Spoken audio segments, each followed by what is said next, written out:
this is like a fine wine tasting. You have the box, you open up the lid, and then they are. You pick one up and you look at it first.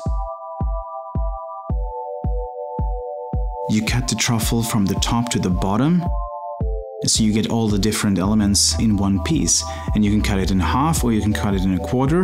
And by doing that, you have the chocolate shell, you have the truffle, and you have the interior in one piece. You smell it. It's very important that the truffle you're gonna enjoy has the right kind of temperature. And I prefer to serve it room tempered because that's when all the flavors are at its best.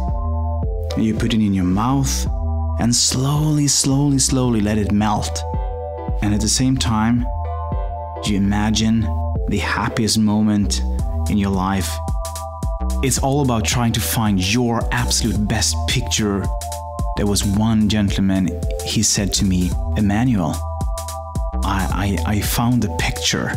It goes back to when I was a small kid, visiting my grandmother. I was standing in her kitchen and she ran down to the basement and came up and gave me an ice cream with pear flavor. And he said, "That was my happiest moment when I was a kid, going to my grandmother and she gave me this ice cream."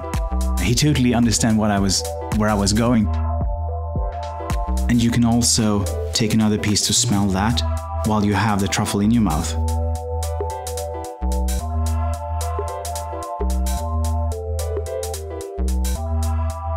And don't forget to breathe in and out.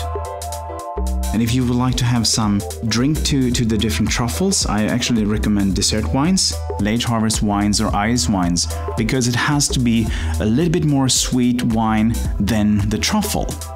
And just let the flavors of the truffles dissolve before you taste the wine. And as I said before, it's all about engaging all your senses, so you can really appreciate the best of the chocolate.